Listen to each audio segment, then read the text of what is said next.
आपका स्वागत है ऑनलाइन एजुकेशन प्लेटफॉर्म पर। आज हम बात करने वाले हैं शैक्षिक प्रबंधन के महत्वपूर्ण प्रश्नों के बारे में, जिसमें पहला क्वेश्चन आपके सामने स्क्रीन पर है। वीडियो आपको दोस्तों अच्छा लगे तो लाइक और शेयर कर देना है। चैनल अभी तक सब्सक्राइब नहीं किया हो तो सब्सक्राइब कर लीजिए, बेल आइकन प्रेस कर लीजिए ताकि आने वाले वीडियो की नोटिफिकेशन आपको मिल जाए। तो स्टार्ट करते हैं आज के इस पहले क्वेश्चन के साथ में। शुरुआत करते हैं महत्वपूर्ण प्रश्नों को, और ये एचटीएस परीक्षा में इसी प्रकार से क्वेश्चन पूछे जाएंगे। तो पहला क्वेश्चन हमारे सामने है, संस्थागत नियोजन शिक्षा सुधार की यात्रा में एक मील का पत्थर है, यह कथन किसका है? ठीक है, ये परीक्षा में भी पूछा गया क्वेश्चन है। ऑप्शन है M B Butcher, B option है कूट्स, और सी ऑप्शन है यानी कि थर्ड ऑप्शन है ई डब्ल्यू फ्रैंकलिन, और फोर्थ ऑप्शन है फीपनर। ठीक है, तो इस क्वेश्चन का जो करेक्ट आंसर हो जाता है वो हो जाता है ई डब्ल्यू फ्रैंकलिन। ई डब्ल्यू फ्रैंकलिन इसका करेक्ट आंसर है तीसरा। अब इसकी व्याख्या देखेंगे, इतने ज़बरदस्त क्वेश्चन है, सभी की व्याख्या हम यहाँ पर लेकर आए हैं। प्रत्येक क्वेश्चन की व्याख्या यहाँ पर हम करने वाले हैं। ठीक है, तो इस क्वेश्चन की व्याख्या देखते हैं कि संस्थागत नियोजन शिक्षा सुधार की यात्रा में एक मील का पत्थर है। याद रखना है, मील का पत्थर आपको परीक्षा में ढूंढ लेना है और इसका आंसर आपको दे देना है। तो ई डब्ल्यू फ्रैंकलिन इसका करेक्ट आंसर हो जाएगा। ठीक है, तो इसकी व्याख्या देखते हैं। सबसे पहले व्याख्या, शैक्षिक संस्थान अपने उद्देश्य की पूर्ति एवं उन्नति व सफल संचालन के लिए योजना बनाती हैं, तो यह योजना ही संस्थागत योजनाएं कहलाती हैं। ये उपयुक्त जो कथन है ये ई डब्ल्यू फ्रैंकलिन का है। ई डब्ल्यू फ्रैंकलिन का मानना है, क्या मानना है कि जो अपनी शैक्षणिक संस्थानें रहती हैं, जैसे कि विद्यालय हो गए हैं, कॉलेज हो गए हैं, ठीक है, इनकी पूर्ति, इनके उद्देश्य की पूर्ति के लिए, एक सफल उन्नति के लिए, संचालन के लिए एक योजनाएं तैयार करती हैं और इन योजनाओं के लिए वो कार्य करती हैं। इन्हें ही क्या कहा जाता है? संस्थागत योजनाएं कहते हैं। ये किसकी परिभाषा है? ये ई डब्ल्यू फ्रैंकलिन की परिभाषा है। ठीक है, नेक्स्ट क्वेश्चन, सेकंड क्वेश्चन की बात करते हैं। स्टाफिंग संतोषजनक एवं संतुष्ट कार्य शक्ति को प्राप्त करते हैं एवं उन्हें बनाए रखने का कार्य करते हैं, ये विचार किसका है? ऑप्शन है लूथर गुलिक, सेकंड ऑप्शन है एलन, थर्ड ऑप्शन है जॉन डेवी, और फोर्थ ऑप्शन है जॉर्ज टेरी। ठीक है, तो इसका क्वेश्चन का जो करेक्ट आंसर है, जैसे कि यहाँ पर क्वेश्चन है कि स्टाफिंग संतोषजनक एवं कार्य शक्ति को प्राप्त करने तथा उसे बनाए रखने का कार्य करती है, तो ये परिभाषा भाई है, ये जॉर्ज टेरी की परिभाषा है। तो यहाँ पर इसका करेक्ट आंसर हो जाएगा जॉर्ज टेरी। इनकी व्याख्या देखते हैं कि प्रत्येक प्रबंधन में कार्य योजनाओं को पूरा करने के लिए कर्मचारियों की आवश्यकता होती है। यानी कि कोई भी काम करना हो हमें कर्मचारियों की आवश्यकता पड़ेगी। किसी भी काम को करने के लिए हमें कर्मचारी की आवश्यकता होगी। उन कर्मचारियों की व्यवस्था करना क्या कहलाता है? स्टाफिंग। स्टाफिंग कहलाता है, मतलब कर्मचारियों की व्यवस्था करोगे वो क्या कहलाता है? स्टाफिंग कहलाता है। ये उपयुक्त जॉर्ज टेरी की परिभाषा है। ठीक है, कि प्रत्येक प्रबंधन के कार्य में योजनाओं को पूरा करने के लिए कर्मचारियों की आवश्यकता होती है, और कर्मचारियों की आवश्यकता ही क्या कहलाती है? स्टाफिंग कहलाती है। कर्मचारियों की व्यवस्था करना ही, कर्मचारियों की व्यवस्था करना क्या कहलाता है? स्टाफिंग कहलाता है। ये जॉर्ज टेरी की इंपॉर्टेंट परिभाषा है जो परीक्षा में कई बार पूछी जा चुकी हैं। ठीक है, थर्ड क्वेश्चन हमारे सामने है कि राजस्थान में एकीकृत स्कूल संकुल का प्रारंभ कब से किया गया है?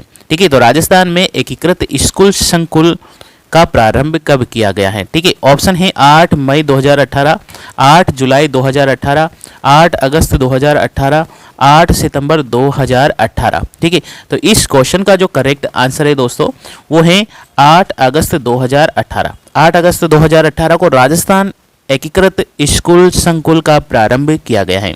अब देखते हैं इसकी व्याख्या कि राजस्थान में प्रारंभिक एवं माध्यमिक विभागों को एकीकृत कर दिया गया था और राजस्थान स्कूल शिक्षा विभाग कर दिया गया था इसका नाम। ठीक है, जो एक पूर्व कक्षा फर्स्ट से लेकर 12th तक का कार्य करेगा। ठीक है, तो ये है। अगला क्वेश्चन है फोर्थ क्वेश्चन, संस्थागत नियोजन कैसा होना चाहिए?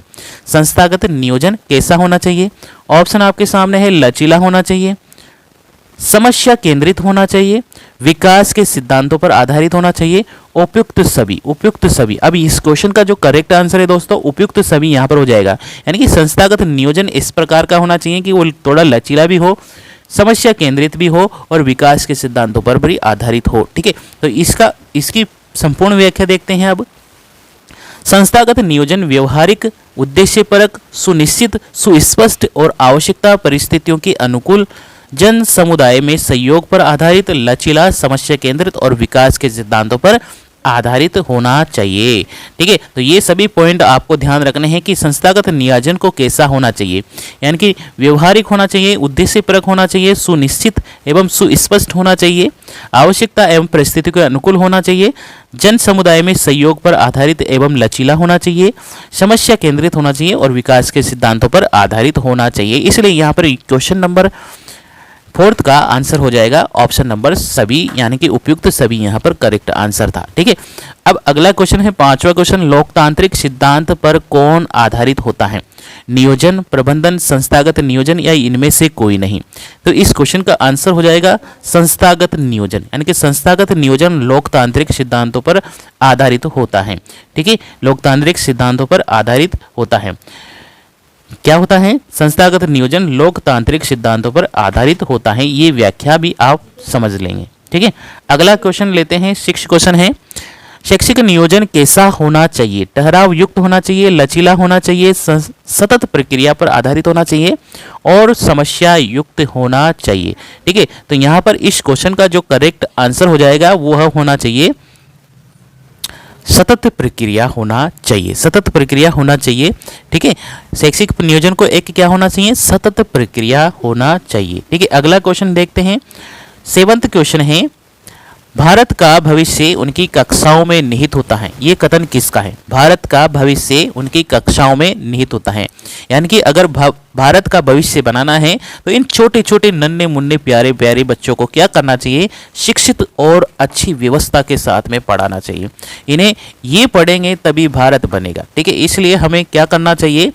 कक्षाओं को अच्छी सुव्यवस्थित तरीके से संचालन करना चाहिए और उनमें जो विद्यार्थी पढ़ रहे हैं उन विद्यार्थियों पर केंद्रित होना चाहिए, उन विद्यार्थियों की शिक्षा पर आधारित हमें पाठ्यक्रम का निर्धारण करना चाहिए। ये कथन किसका है? पहली बात तो यहाँ पर क्वेश्चन है कि भारत का भविष्य उनकी कक्षाओं में निहित होना चाहिए, ये कथन किसका है? ऑप्शन है मुदालिर आयोग, सेकंड ऑप्शन है माध्यमिक शिक्षा आयोग, थर्ड ऑप्शन है कोठारी शिक्षा आयोग, फोर्थ ऑप्शन है यशपाल समिति। ठीक है, तो इस क्वेश्चन का करेक्ट आंसर हो जाएगा मुदालिर कोठारी शिक्षा आयोग।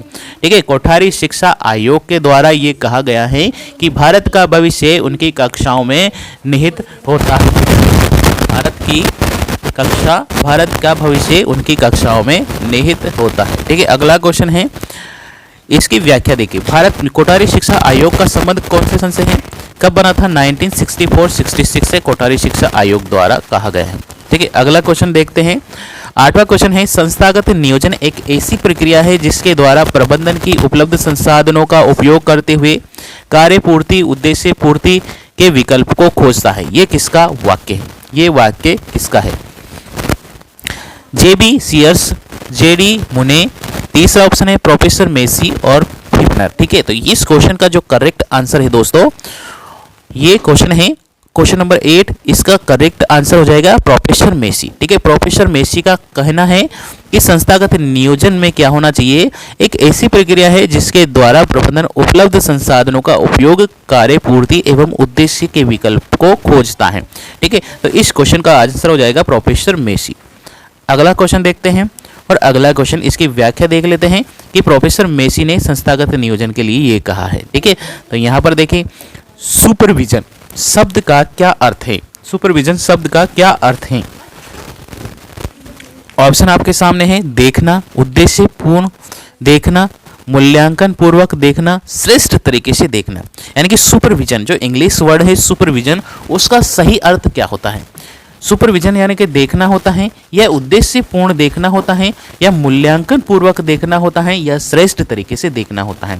तो इसका करेक्ट आंसर हो जाएगा ऑप्शन नंबर 4, श्रेष्ठ तरीके से, यानी कि सही तरीके से देखना, श्रेष्ठ उत्तम तरीके से देखना, असाधारण दृष्टि से देखना सुपरविजन है। ठीक है, तो सुपरविजन हो जाता है।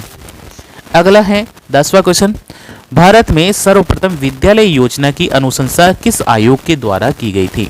भारत में विद्यालय योजना की अनुशंसा किस आयोग के द्वारा की गई है? ऑप्शन है कोठारी शिक्षा आयोग, मुदालिर शिक्षा आयोग, राधाकृष्ण आयोग, उपयुक्त में से कोई नहीं। तो इस क्वेश्चन का जो करेक्ट आंसर हो जाएगा दोस्तों वो हो जाएगा ऑप्शन नंबर 2 मुदालिर शिक्षा आयोग, यानी कि ऑप्शन नंबर 2 यहाँ पर करेक्ट आंसर हो जाता है। अगला क्वेश्चन है 12वां क्वेश्चन यहाँ पर देखेंगे। ठीक है, 12वां क्वेश्चन है यहाँ पर संस्थागत, 12वां क्वेश्चन, हाँ 11वां क्वेश्चन यहाँ स्लिप हो गया, 12वां क्वेश्चन आ गया डायरेक्ट, तो कोई बात नहीं। यहाँ पर 12वां क्वेश्चन है हमारे सामने, राजस्थान शिक्षा विभाग के अनुसार विद्यालय योजना कितने खंडों में बनाई गई है? ऑप्शन 1 है 3, ऑप्शन 2 है 4, ऑप्शन 4 3 है 5, ऑप्शन 4 है 6। यानी कि यहाँ पर संस्थागत नियोजन जो है, संस्थागत जो विद्यालय हैं योजनाएं हैं वो कितने खंडों में तैयार की जाती हैं? ठीक है, कितने खंडों में तैयार की जाती है? तो वो 3 खंडों में तैयार की जाती हैं। अब ये 3 खंड कौन कौन से हैं ये भी देखते हैं। तो व्याख्या देखिए, प्रथम खंड सामान्य परिचलात्मक होता है, द्वितीय होता है गत सत्र की योजनाएं होती हैं, तृतीय खंड में क्या होता है वर्तमान सत्र के लिए कार्यक्रम वार योजना तृतीय खंड में सर्वाधिक महत्वपूर्ण होती है। ठीक है, तो यहाँ पर ये इंपॉर्टेंट है। अगला देखिए 13वां क्वेश्चन है, राजस्थान के सभी विद्यालयों में विद्यालय योजना कब से अनिवार्य किया गया है? 1971-77 टू 1972-73, 1973-74, 1977-74-75। ठीक है, तो इसका जो आंसर है दोस्तों वो हो जाता है 1972-73, ऑप्शन नंबर 2 यहाँ पर करेक्ट हो जाता है। इसकी देखिए व्याख्या देखते हैं, इसकी व्याख्या देखते हैं। राजस्थान राज्य के सभी विद्यालयों में विद्यालय योजना 1977-72 अनिवार्य की गई है। ठीक है, अगला क्वेश्चन है, राजस्थान में विद्यालय योजना कब से चल रही है? राजस्थान में विद्यालय योजना कब से चल रही है? 1966, 1967, 1968, 1969। ठीक है, तो यहाँ पर इसका आंसर हो जाएगा 1968, 1968 इसका करेक्ट आंसर हो जाता है। ठीक है, ये आंसर हो जाएगा। अगला क्वेश्चन देखते हैं, क्वेश्चन है 1968 यहाँ पर आंसर हो जाएगा। अगला क्वेश्चन है 15वां, आरटी 2009 की कौन सी धारा में ये उल्लेखित किया गया है कि विद्यालय वार्षिक योजना निर्माण विद्यालय प्रबंधन समिति करेगी? ठीक है, तो ये विद्यालय प्रबंधन समिति करेगी, ये किस योजना में लिखा है? ठीक है, किस योजना में लिखा है? तो ये लिखा है, जैसे कि एसएमसी का उल्लेख धारा 21 में लिखा है, लेकिन उसका प्रबंधन समिति द्वारा करेगी ये उल्लेख लिखा है 22 में। ठीक है, तो ये 22 आंसर हो जाएगा, इसका करेक्ट आंसर 22 हो जाएगा। आरटी 2009 की धारा 22 में उल्लेखित किया गया है कि विद्यालय की वार्षिक नियोजन की निर्माण की जो विद्यालय प्रबंधन समिति करेगी ये लिखा है किसमें? धारा 22 में। एसएमसी का उल्लेख धारा 21 में है और इसके द्वारा विद्यालय की वार्षिक नियोजन का निर्माण एसएमसी द्वारा किया जाएगा, ये लिखा है धारा 22 में। ठीक है, अगला है यहाँ पर क्वेश्चन देखते हैं। 16वां क्वेश्चन है, योजना निर्माण के चरम क्रमागत व्यवस्थित है। पहला है प्रभारी, दूसरा है लक्ष्य, तीसरा है अवधि, मूल्यांकन, आवश्यकता, उपलब्धि, वर्तमान स्थिति, क्रियान्वयन और कार्यक्रम का नाम। ठीक है, तो यहाँ पर इस प्रकार का क्वेश्चन है और इस क्वेश्चन के हम क्रम को जमाने का प्रयास करेंगे। ठीक है,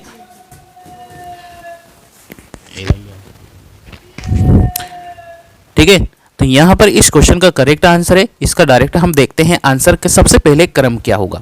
सबसे पहले होगा विद्यालय का नाम, दूसरा होगा प्रभारी, तीसरा होगा वर्तमान स्थिति, चौथा होगा आवश्यकता, पांचवा होगा उपलब्ध संसाधन, छठा होगा यहाँ पर लक्ष्य, सातवां होगा अवधि, आठवां होगा क्रियान्वित चरण और नौवां हो गया मूल्यांकन। ये क्रम से यहाँ पर किया गया है, ये क्रमागत निर्माण है। कौन सी योजना को परिदृश्य यानी कि पर्सपेक्टिव कहा गया है? ऑप्शन आपके सामने है, लघु योजनाओं को, दीर्घकालीन योजनाओं को, सूक्ष्म योजनाओं को, इनमें से कोई नहीं। तो इसका करेक्ट आंसर हो जाएगा दीर्घकालीन योजनाओं को। दीर्घकालीन योजनाएं यहाँ पर करेक्ट हो जाएगा, सेकंड ऑप्शन यहाँ पर करेक्ट है, यानी कि दीर्घकालीन योजनाओं का परिदृश्य यानी कि पर्सपेक्टिव कहा जाता है। ठीक है, तो यहाँ पर इसका करेक्ट आंसर हो जाएगा।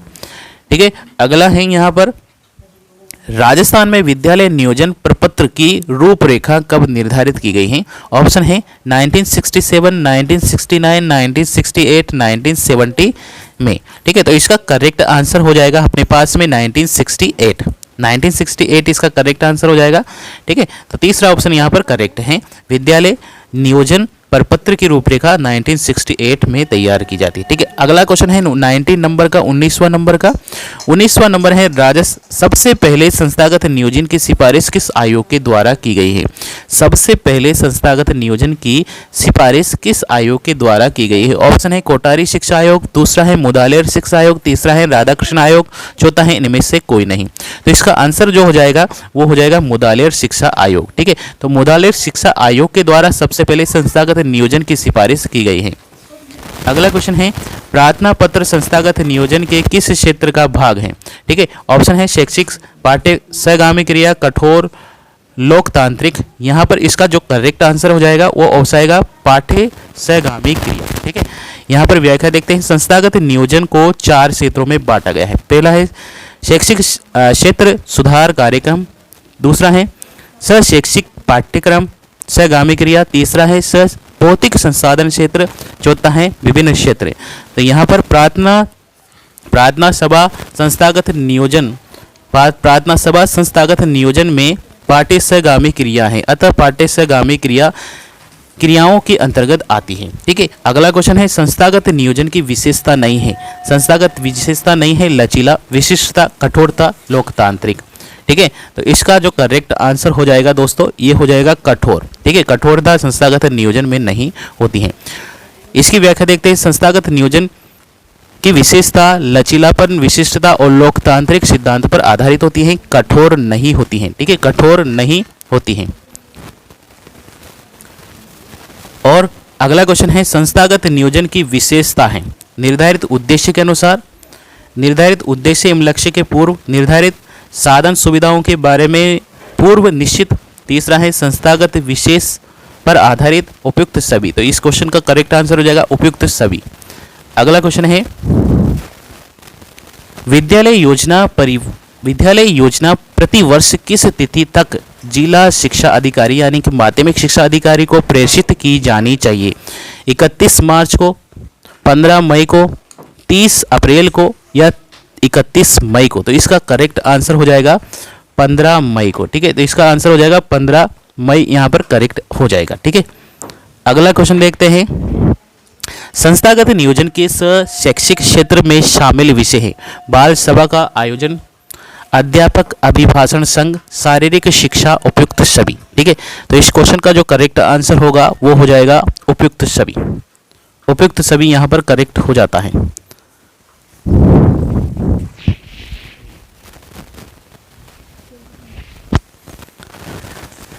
संस्थागत नियोजन में सर्वाधिक महत्वपूर्ण भूमिका है। ऑप्शन है प्रधानाध्यापक, अध्यापक की, छात्र की या विद्यालय भवन की। तो सबसे ज़्यादा जो महत्वपूर्ण भूमिका किसकी होती है वो हो जाएगी प्रधानाध्यापक की। ठीक है, किसकी हो जाएगी? प्रधानाध्यापक, इसका करेक्ट आंसर हो जाएगा। अगला है 26वां क्वेश्चन। किस राष्ट्रीय महत्व के कार्यक्रम से संबंधित योजना किस क्षेत्र से संबंधित कहलाती है? शैक्षिक क्षेत्र, शैक्षिक क्षेत्र, भौतिक क्षेत्र या विविधता? ठीक है, तो इसका करेक्ट आंसर है विविध क्षेत्र। विविध क्षेत्र में ये आ जाता है। अगला क्वेश्चन हमने पास में है। ठीक है, ये लास्ट क्वेश्चन था आज के इस सेशन का। वीडियो अच्छा लगा हो दोस्तों तो लाइक और शेयर कर देना है। चैनल अभी तक सब्सक्राइब नहीं किया है तो सब्सक्राइब कर लीजिए, बेल आइकन प्रेस कर लीजिए ताकि आने वाले वीडियो की नोटिफिकेशन आपको मिल जाए। थैंक यू, धन्यवाद, जय हिंद, जय भारत।